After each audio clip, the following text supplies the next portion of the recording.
Hi, I'm Lucy. Hi, I'm Bethany. Hi, I'm Emily. Hi, I'm Polina. And welcome to TNAG!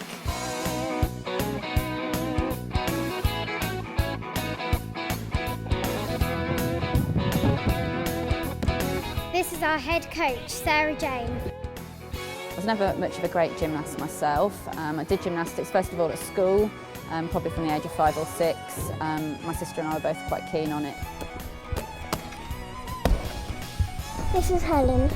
Neither of us were that great in our group. We were probably at the lower end of the scale of the gymnasts, but we seemed to have more of an interest in watching how it was done and how you could improve. As we got to sort of 11, 12, both developed a bit of an interest in coaching and found that we liked to help out the young girls with things that they couldn't do, so the coaching side of it really developed from there.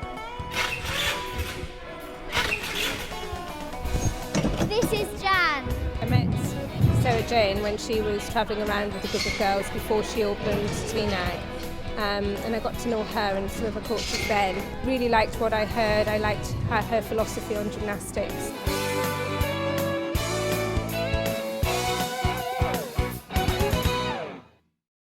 I trained as a solicitor. It was obviously a good career and the training has helped me enormously and everything else I've done. But kind of at the back of my mind was always that I wanted to get out of the office and get to the gym. So now's the time I can finally get on with doing it without having to worry about very much else getting in the way. I had the kind of idea that I wanted to start my own club late 2006. I knew that there was the demand there. I've seen that there are other clubs, sort of similar setups, similar catchment areas to ourselves that have been successful, and it's definitely worked out. In September 2007, our gym used to look like this.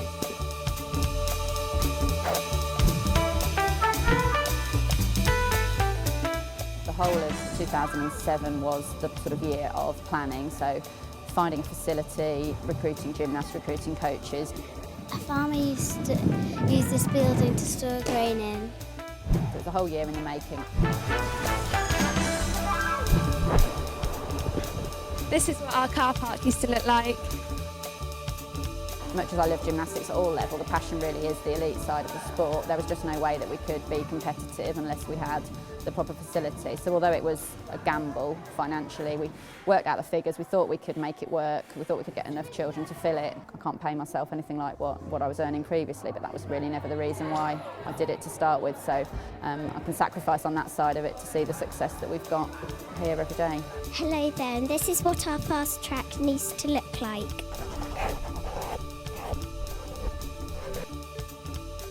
The nightmare was, would no one come? And I remember sitting here on the first day at sort of 3:30 thinking, well, nobody's here yet, they're just not going to turn up, and then by 4 o'clock it was busy, and from then on really we've never looked back. It's filled up. We run generally at capacity, so I'm actually thinking I'd like to extend it now. As big as it is, it's still not quite big enough for what I want.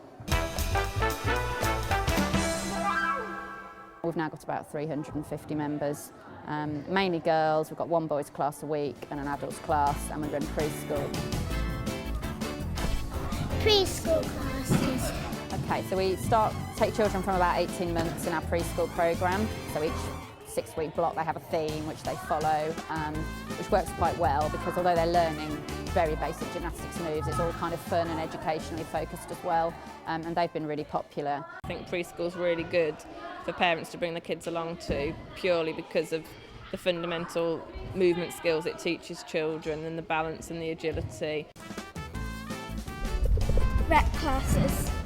We run recreational classes, lots of classes for girls, I think 11 classes a week, and one boys class a week.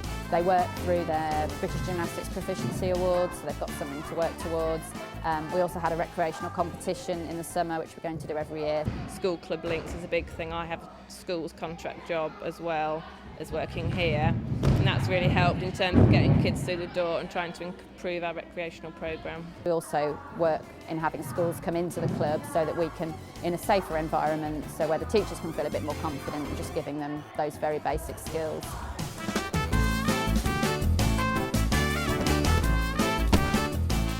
Development squad. They're kind of the lifeblood of the club because they're our first homegrown products that have started right from moving out of their recreational class into initially a couple of hours a week, then up to 6 or 8 hours, and now some of them are doing 15 hours a week. We've had success at the elite end this year, but we've won regional titles at kind of the level 4 and level 3 as well, and that's just as important because that's more achievable to most children than the elite side, where we've got success, but the numbers are always going to be smaller on this side. Elite classes. It's been really a successful year for us, and I think the success has come quicker than we might have anticipated when we started off. So we frequently take 30 odd gymnasts to every Norfolk champs and win sort of 17 or 18 medals, which is brilliant. At the very top end, Emily Crowe is our leading gymnast. My name's Emily and I've been at TNAG for 2 years now, and I really enjoy it.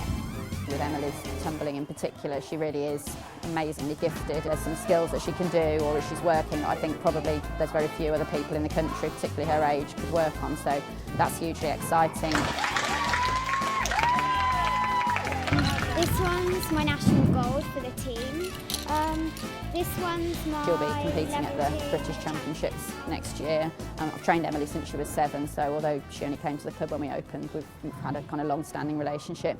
And Polina Polyakova is the other girl that's going to be competing at the British Champs next year. Last year I won almost all my competitions, and this year I came first, second, and that's the pattern it went. She came through slightly later. She's Russian, as you might guess from the name, and is just the most hard-working and determined.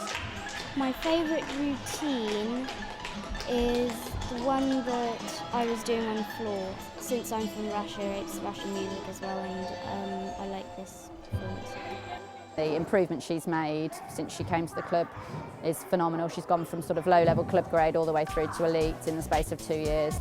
Then got Bethany Harmer, who is a really exciting talent. She's only 9, just 9 years old. Hi, I'm Bethany and my favourite pieces are floor and bars. Both Emily and Bethany are first reserve for the squads, British squads, for their relevant age groups, so we're hoping that they get a reserve call-up sometime during next year.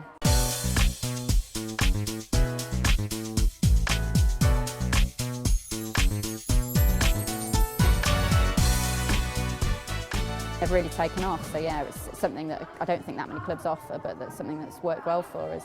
It's been used as birthday presents and bribes for some of the children, if for good behaviour and that sort of thing at home. Parents have offered, we'll get you an hour in the gym. We've had children from a young age, we've even had adults book into one-to-one sessions. I think it makes them feel quite special. They've got the whole dedication of a coach for an hour.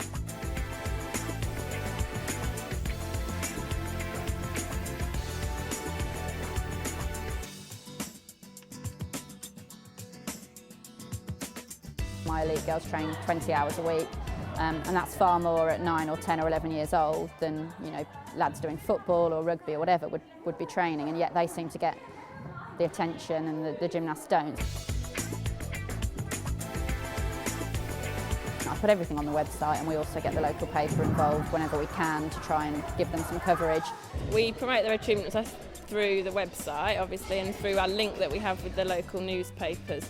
Sort of after every competition they come out and do some focus and take some pictures of the girls. And through that they can achieve sponsorship from their local councils, they can get recognised for awards and things like that, and they deserve it. They work exceptionally hard and they're extraordinary children, so they certainly deserve to get recognised.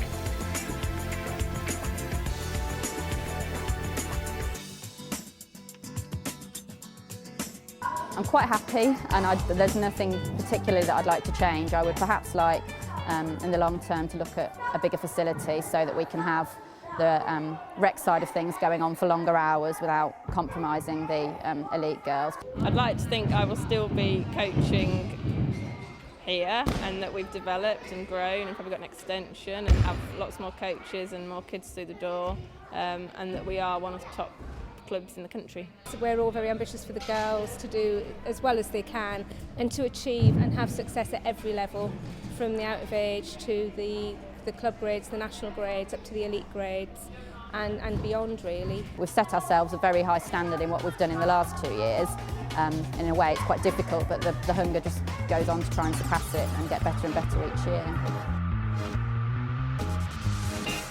The British squads now are fantastic, and also I think credit needs to go to Adrian Stan and the development programme that he's introduced, because the standard of our 9, 10 and 11-year-old girls is on a par, I'd say, with any other setup in the world, and that can only keep producing the right results as long as that talent's developed in the right way.